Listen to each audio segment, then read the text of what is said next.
Hello, people of YouTube. I'm Kanika Boxelal, and I have finally returned home from downstate visiting my brother, which means that I have access to my microphone, which means that I can finally make that Thoughts from Places video that I was going to make yesterday. So, without further ado, here is Thoughts from Childhood. We started our journey in the small park down the street from my old house, where we found that many things had changed since we last played there. The merry-go-round where my childhood friend Patrick and his brother Tony had once spun my brother and I until we were sick was gone, and nothing seemed to have been put in its place. This big purple jungle gym had been put up, and the seesaw that used to exist in its place had long since perished. The only things that remained intact were the slide and the swings, both of which I am sure are no longer safe to play on. As we walked around the park, we caught sight of a small path that wound around the complex, but neither my brother nor I could remember exactly why it was significant.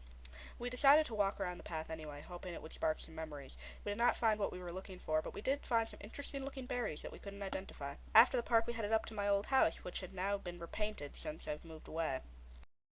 Lots of places like my old room, as we found it best not to get any closer to the house than this. That bit of sidewalk there is where I tripped and fell as a small child, sending homework flying and my mother into bouts of laughter at the sight of my amazing second-grade coordination. Next stop on our trip down memory lane was Kurt's childhood neighborhood, Sierra. We drove past his house but did not stop, as the people who Kurt had sold the house to most likely would not have wanted us randomly filming their house.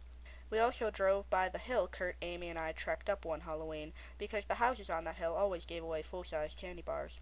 One thing I found curious about the neighborhood now that I drive around it was its odd lack of stop signs and large amount of speed bumps. Finally, our trip took us up to Wilkeson, home of Wilkeson Elementary, where I went to school.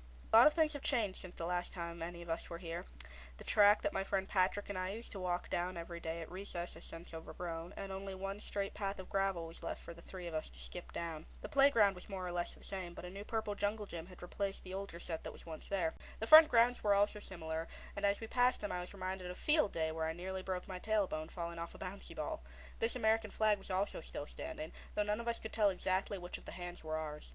Our last stop in Wilkeson brought us to a place Kurt and Amy know well, but that I am largely unfamiliar with, the castle. Inside, it looks pretty much the same as any other house, except with more chandeliers, castle portraits, and cats.